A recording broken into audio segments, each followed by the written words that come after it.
जनता ये जानना चाहती है कुर्सी का चक्कर है या जनता की सेवा है। टिकट मांगने वाले आज जनता के पैर पकड़ रहे हैं, लेकिन सर नेता बनने के बाद जनता उनके पैर पकड़ती है सर।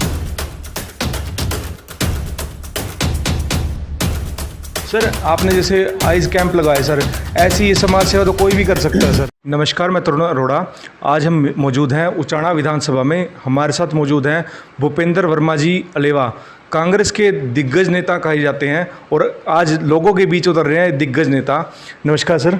नमस्कार अरोड़ा जी, आपको और आपके दर्शकों को बहुत बहुत शुभकामनाएं। नमस्कार सर, सबसे पहले जनता का एक सवाल है सर, इतनी अच्छी नौकरी, एडवोकेट की नौकरी, और आप सफ़ेद कपड़े पहनकर, सफ़ेद कपड़े तो वहाँ भी पहनते हैं, ऊपर से काला कोट डलता था, लेकिन आप सिर्फ सफ़ेद कपड़े वीआरएस लेकर सर जनता की सेवा के लिए उतरे हैं। सर जनता की सेवा तो वैसे भी कर सकते हैं सर। देखिए, एक मैं अरोड़ा जी आपको बात बता देता हूँ थोड़ा सा इसके बारे। सर जनता ये जानना चाहती है कुर्सी का चक्कर है या जनता की सेवा है। नहीं, नेता शब्द की जो उत्पत्ति है ना, ये नेता कौन होता है? नेता जो हमारी माँ बहन दूध से शाम को छाछ जमा के उससे लस्सी निकाल कर उसमें मक्खन निकाल देते हैं। नेता का लोगों की समस्याओं का निदान करने के लिए, उनकी समस्याओं को ऊपर लेकर उनका निदान करना है, उनका समाधान करना है, वो टारगेट होना चाहिए दिमाग के अंदर। मैंने 27 साल की नौकरी के अंदर बहुत समस्याएं देखी हैं। मैं ये उद्देश्य लेके, सफ़ेद कपड़े का मतलब है बेदाग। जी।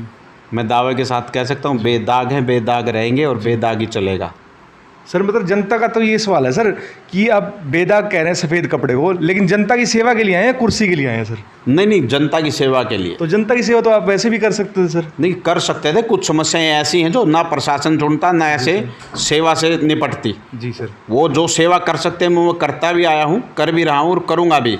वो तो राजनीति ही सब कुछ नहीं है, पर राजनीति में एंट्री होने के बाद और जो उनकी इतनी समस्याएं हैं उनका मैं बहुत कुछ समाधान कर सकता हूँ। आम जन की समस्या है, लोगों की सोशल बहुत समस्याएं हैं जो कि राजनीति में आके इनकी आवाज़ उठा सकते हैं, जा सकते हैं। सर समस्या की बात करें, आपके लेवा गांव में पानी की निकासी की बहुत समस्या है। मेरे गांव में तो अरोड़ा जी है ही है, अकेला मेरा ही गांव नहीं, हल्के के सारे गांव में ये पोजीशन है। लेकिन सर मैं आपके गाँव की बात कर रहा हूँ सर फिलहाल सर, तो आपके गांव से ही निपटेंगे सर पहले, उसके बाद पूरे हल्के को लेंगे सर। मैं क्या निपटूंगा, जनता को भी निपटने का बता सकता हूँ अरोड़ा जी। आप भी निपट लीजिए, कल मैं आपको बता देता हूँ। ये ऐसा भी नहीं है कि इसमें कोई विधायक ही काम करे। इसमें सरपंच करेगा, सरपंच रिटर्न में लेगा, मेंबरों से ले, अपना डीओ लगाए, डीसी को भेजे, चीफ मिनिस्टर को भेजे, 2 चिट्ठी भेजे, 4 भेजे, ना कोई सुनाए। विपक्ष का कोई एमएलए बना हुआ है, कोई सुनाई नहीं है। तो आम जन की जो बेसिक सुविधाएं देना सरकार की ड्यूटी है, और यदि वो ना मिलती तो मैं तो कहता हूँ गांव में कमेटी बनाए पढ़े लिखे बच्चों की, ना दे तो जन इतिहास का हाईकोर्ट जाएं। सर टिकट मांगने वाले आज जनता के पैर पकड़ रहे हैं, लेकिन सर नेता बनने के बाद जनता उनके पैर पकड़ती है सर।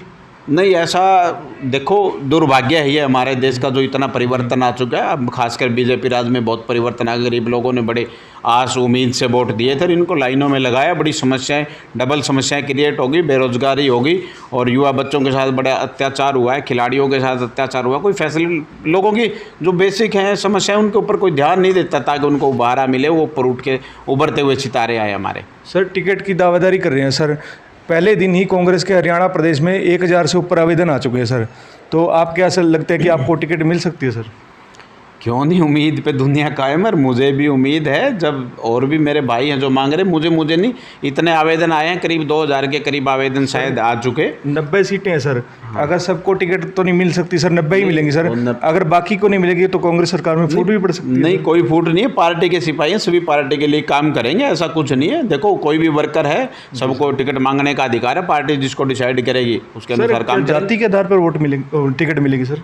नहीं, जातिगत आधार पे कोई टिकट नहीं मिलती। जीतने वाले कैंडिडेट को टिकट मिलेगी।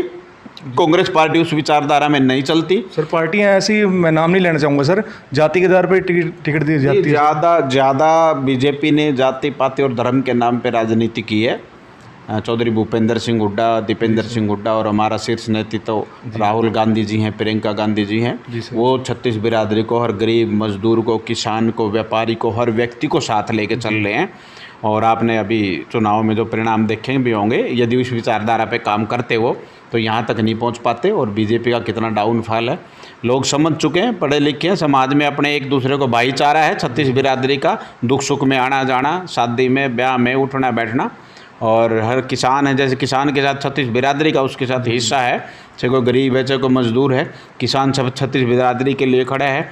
हर मतलब जातिगत वाली बात तो मेरे हिसाब से तो एक इंसानियत है जाति। इंसानियत किसी के अंदर भी हो सकती है, जिसके अंदर इंसानियत होगी वो इन चीज़ों में नहीं पड़ता, ना इस विचारधारा में जाता। मैं तो इन चीज़ों को नहीं मानता। सर बात करें राजनीतिक करियर की, तो कितना साल पुराने है आपका राजनीतिक करियर कांग्रेस सरकार में? मेरा परिवार तो 85 से राजनीति में है। चौधरी देवीलाल के साथ थे, बंसीलाल जी की पार्टी का जब कांग्रेस पार्टी में विलय हुआ था उस टाइम के बाद कंटिन्यू 25 साल से कंटिन्यू कांग्रेस पार्टी की विचारधारा से जुड़े हुए, कांग्रेस पार्टी के लिए काम किया है। जी सर। सर अलेवा गांव से आज तक किसी को टिकट नहीं मिली है, तो क्या उम्मीद रखते हैं सर आप?